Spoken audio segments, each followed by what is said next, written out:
Para algunos, la mejor película de la saga. Para otros, la peor de las 4 adaptaciones animadas.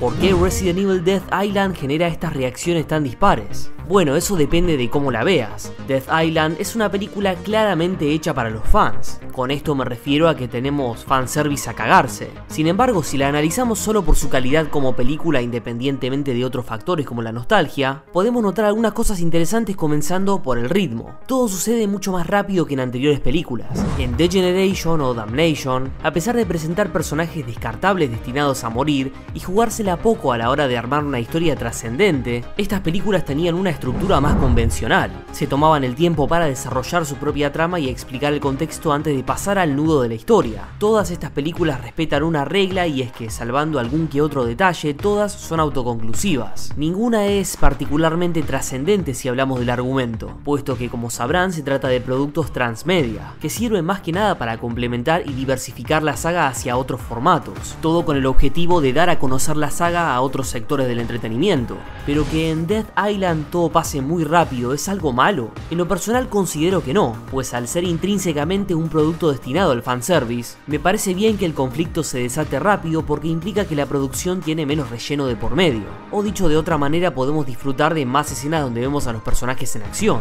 Los momentos tranquilos de la peli sirven para ver a los personajes interactuar entre sí y explicar un poco por encima qué fue de Jill después de Resident Evil 5. Me gustó que acá sí se la jugaron un poquito más para nombrar algunos hechos que vimos en los juegos, aunque por alguna razón siento que traer de vuelta a Jill no es más que una pequeña antesala para verla plena y totalmente recuperada en Resident Evil 9.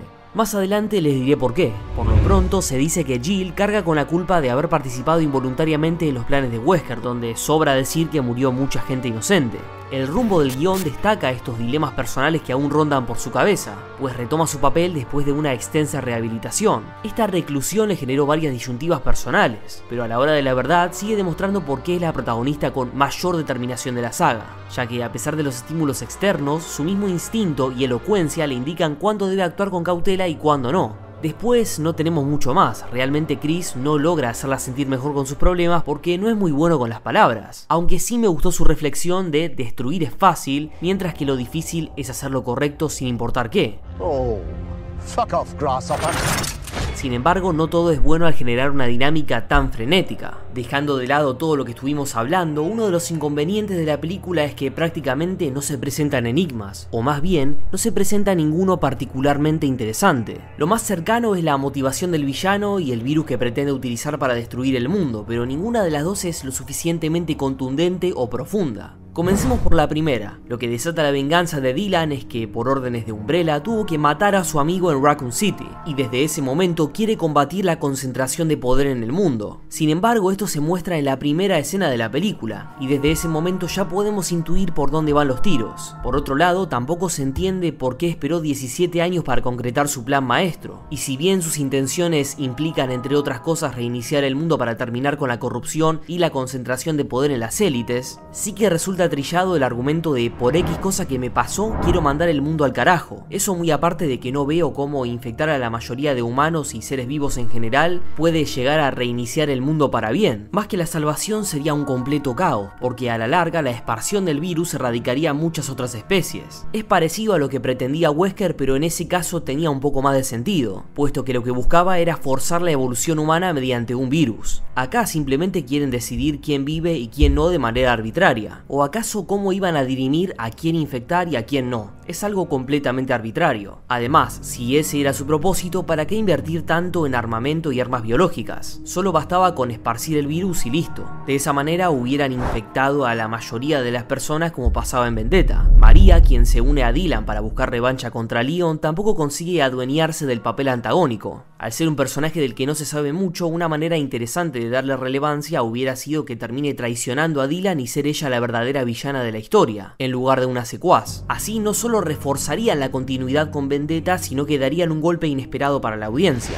Retomando lo que dije antes, el virus que presentan tampoco convence del todo. Antes de que salga la película propuse algunas teorías interesantes, como que podría estar relacionado con el virus T-Avis, algo factible dado las cualidades acuáticas de los enemigos que vemos, y que le daría sentido al cliffhanger de Revelations, donde un vial de dicho virus termina en manos de Jessica con intenciones de venderlo en el mercado negro. Otra teoría que le daría sentido al plan de Dylan sería usar el virus A de Glenn Arias, porque de esa manera sí tendría la facilidad de controlar a quién atacan los infectados, y convertir a una gran masa de seres humanos en zombies le proporcionaría un ejército de muertos vivientes. Si ese fuera el caso, María sería un enlace fácil para justificar cómo el virus llegó a manos de Dylan, pues la misma trabajó con Glenn Arias. Pero al final no fue nada de eso.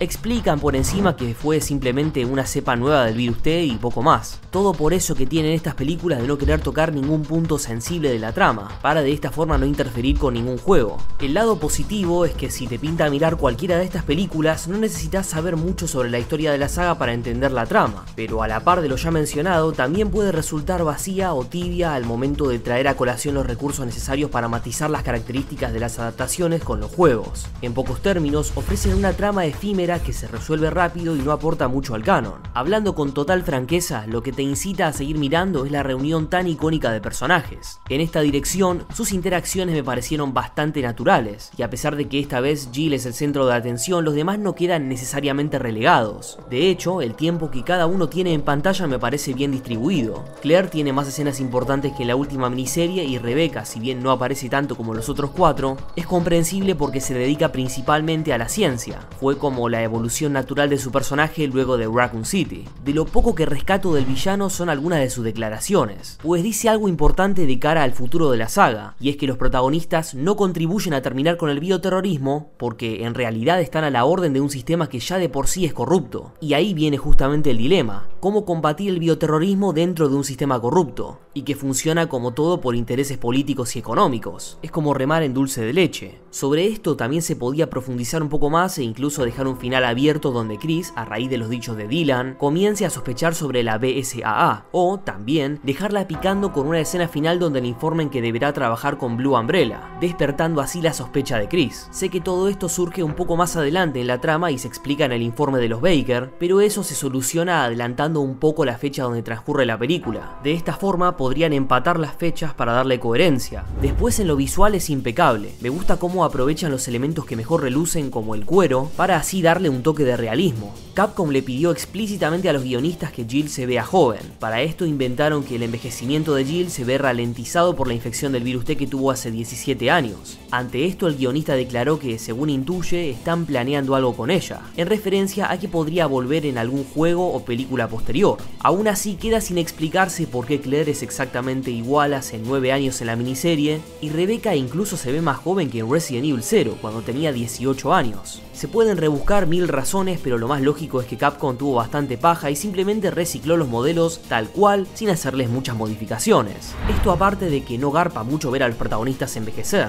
porque eso también significaría que en algún momento tienen que darles una conclusión a su historia, algo que por el momento veo muy difícil que suceda teniendo en cuenta las potenciales entregas que podrían protagonizar.